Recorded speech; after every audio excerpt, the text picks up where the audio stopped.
Hello and welcome to the 49ers First and 10 podcast, 10 minutes of the most up-to-date 49ers news first thing in the morning. I'm your host, Brianna McDonald, and I'm joined by 49ers team reporter, Lindsay Pilares, and a special guest, Detroit Lions team reporter, Dannie Rogers. Danny, thanks for joining the podcast. Oh my gosh. Thank you, ladies, for having me. I'm so fired up for this week. Yep, it's championship time. The first NFC Championship Game appearance for the Lions since 1991. But before we dive into this Sunday's matchup, Danny, can you break down the Detroit Lions divisional round win over the Tampa Bay Buccaneers and share what were some of your biggest takeaways from that game? Oh, that was a great one. Yeah, obviously, it started in the wild card round for us. You know, some of us have to play 2 games before we get to this championship round. So to see the Lions knock off Matthew Stafford and the Rams were awesome. But going back to the Tampa Bay Buccaneers, you have Baker Mayfield, who he calls himself dangerous because he can be so dangerous at times. Such an accurate ball, throws into tight windows. He never lets a play die. So for this Detroit Lions defense to come in and take care of business, if you watch nothing else, watch the last, 4 minutes of this game. Detroit trying to get something going offensively. They can't stave off the Bucs from having a last-second offensive possession to potentially tie this game. They would have needed a touchdown and a 2-point conversion. But the Detroit Lions defense comes up so big. Linebacker Derek Barnes in year 3 drops back in coverage and just sniffs out this Baker Mayfield pass from a million miles away, gets the interception, and ends the ball game with the Detroit Lions being able to kneel this thing out. So it was incredible. I know you guys have heard about Ford Field and how electric the stadium has been. A lot of people probably still are hearing ringing in their ears because it was that loud. Some people are like, oh my gosh, my headache, it's still here. It was awesome. It was such like an immaculate feeling, and especially for Detroit to do this the first time. And yeah, 32 years has been incredible. Yeah, well, get ready to hear Levi's rockin' this Sunday. But Lindsay, the Niners found a way to contain the team with the hot hand last week, the Green Bay Packers. And now they're faced with another young team that's rolling into Santa Clara with big wins on their resume. How are the 49ers going to deal with this Detroit Lions team who's also got the hot hand? You know, I think for the 49ers, their biggest takeaway from this divisional round game is that they won that gritty come from behind win. And I think that's the last piece of different types of ways that you can win that the 49ers really needed. They trailed for most of that second half and then took control of the game in the last 6 minutes. Brock Purdy played lights out, connected on 6 of 7 pass attempts. And of course, CMC found pay dirt to put the 49ers ahead, I believe, with 1 minute and 7 seconds left to go. And then, of course, you have the game-sealing interception by linebacker Dre Greenlaw. Not so different from how that Lions divisional round matchup ended.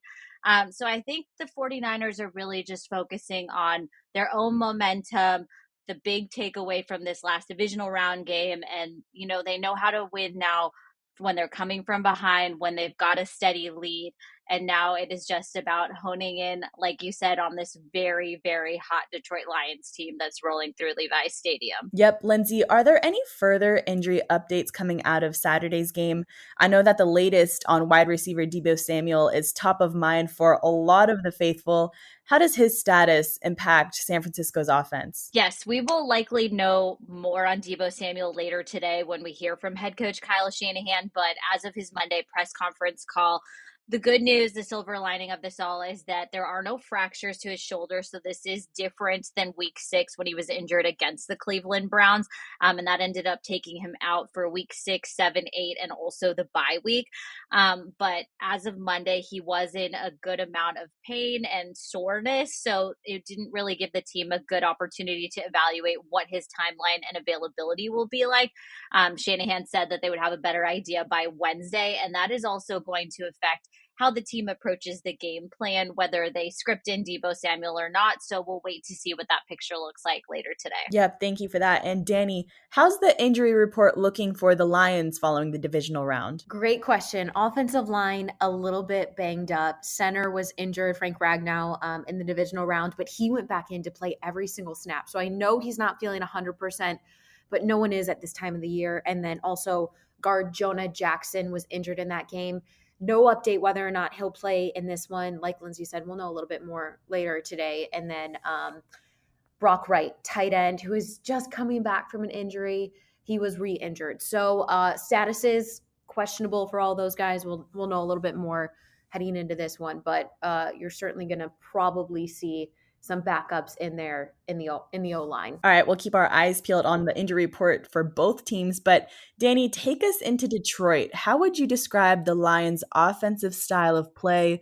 Who are some players you're expecting to step up in the big stage of the conference title game? Yeah, great question. I mean, there are a number of playmakers on this offense. Jared Goff threw to 8 different targets in the divisional round, and he's been doing that at a pretty consistent rate. So it's one of the top offenses in the league for a reason, and it is because it is built 100% off of the run game, and that affects everything that Jared Goff and this offense wants to do in play action. So you're going to want to look for David Montgomery and Jahmyr Gibbs. Gibbs, the rookie, Montgomery in his 5th year, having the best year of his career after spending the first 4 with Chicago. And then you've got Amon-Ra St. Brown. If he gets under 100 receiving yards a game, something's probably off. He is so consistent. Coach Campbell talked about that today. That's the most underappreciated thing about him, is how consistent St. Brown is. So he is going to play a big part in this. And then, of course, another rookie, tight end Sam Laporta. He has broken just about every rookie tight end record there is with the Lions and pretty much in the NFL. He has been having an extremely good campaign. He is a first down machine. Don't let Josh Reynolds sneak under the radar too much. The receiver, he has played the most ball out of anyone with Jared Goff dating back to their LA Rams days. And he's also a first down machine and so critical during big plays when Detroit Lions need it. So look for that run game. It has got to start off hot. This whole offense needs to start really fast. That's what we've seen. If they can gather points in the first possession or the first 2 possessions, that usually says a lot and gets them off, on the right foot, because we've seen it. The third quarter lacks a little bit in terms of production. So the more they can score early, the better this offense is set up. And then, of course, Jared Goff leading this offense. So poised, even keeled, such an accurate thrower, will throw into tight windows. He is the heart and soul of that offense, and he has just won over this entire city here in year 3. All right, well, looking at the opposing side of the ball for San Francisco and their defense, they really kept the 49ers in the game in the divisional round, and we unofficially called it the Dre Greenlaw game. But Lindsay, who are you looking toward on the defense to contain Detroit's efficient offense? I have like 5 names on my list. I'm looking at Nick Bosa and Chase Young that are going to set the edge for that 49ers defensive front. No sacks for the 49ers against the Green Bay Packers, but Nick Bosa was just knocking on the door. He had 5 QB hits of Jordan Love last week. I think him and Chase Young are very much primed to make a big play in this game. And then you talk about linebacker Dre Greenlaw, who is coming out of that divisional round with not 1, but 2 interceptions. He led the team in tackles with 8. And then you look at Fred Warner, who had Dre Greenlaw not gotten that game-sealing interception, he looks like he was pretty ready to make a play there as well. He closed out the game with 7 tackles as well. They are a dynamic duo there. I expect to see some big plays coming out of them. And then you look at Charvarius Ward, cornerback number 1 for the 49ers. He had a huge pass breakup on the Packers' opening drive on 3rd and 8, forced them to settle for a field goal. I think any number of those guys could make big plays in this game, and they're certainly going to need it against a very hot Detroit Lions team. Definitely. And with all these playmakers highlighted, Danny, what are you calling as the matchup of the game? Oh gosh. That's a great one. I'm going to lean with what Coach Campbell goes with every week. It's what the saying goes, death, taxes, and I forget the other one. It's death, taxes, and Detroit Lions offensive tackles, okay? That is the matchup Coach Campbell takes every single week. He's like, I really like our tackles. I really like our tackles. So seeing Penei Sewell and Taylor Decker go up against the Nick Bosa of the world, that is going to be such a pivotal matchup for these Detroit Lions. And then vice versa, it's going to start up front with this Detroit Lions defense. You have the Josh Pascals and the Aleem McNeils plugging up the middle, Aiden Hutchinson setting the edge. Dan Campbell didn't even let a reporter continue on with their question today when it comes to what is the first thing they have to stop in terms of the San Fran offense, even though it's so explosive downfield. He said, stop the run. That is it. Point blank. So it is going to start up front for this Detroit Lions defensive front.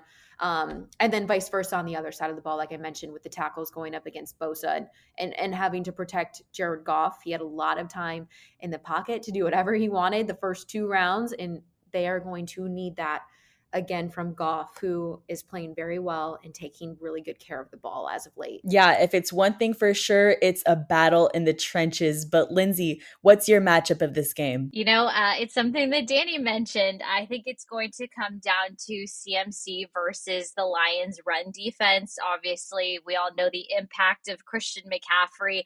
I think one of my favorite stats coming out of all the research going into this week is that the 49ers are 11-1 when Christian McCaffrey rushes 75 plus yards, and that's for all of 2023. He had 98 against the Packers along with 2 touchdowns. So that's going to be absolutely critical. The offense runs through CMC despite all the very, very talented pass catchers that this 49ers team has. And I know that the Lions run defense was very solid during that 2023 season. I believe second best in the league, only allowed just under 89 yards per game. So I think that's going to be a really tough matchup, and I think it's going to be a really exciting one to watch. Yep. Well, to close out this episode, we're getting really bold now. Danny, do you have a bold prediction for Sunday's NFC Championship game? Oh, yeah, Lions win. That's my bold prediction. I work for the team. I was born here. I was built for this. I am going all in on the Detroit Lions. I think 20% of Levi's Stadium will be Detroit Lions fans, and they bring the juice. So I am so stinking pumped for these Detroit Lions. All right, Lindsay, your turn to shout out for the Niners. Any bold predictions for this contest? My bold prediction is that the Niners get it done. I think it's not very bold, but I think CMC gets another 100-yard rushing game, and that stat holds up for the Niners. So let's make it 12-1 when CMC runs 75 or more yards. Okay, great. But that will do it for today. Thank you so much, Lindsay and Danny, for joining me in this update. Don't forget to follow First and 10 on Spotify and Apple Podcasts. Turn on the notifications so you're in the know when we post any breaking news updates. And thank you, Faithful, for tuning in.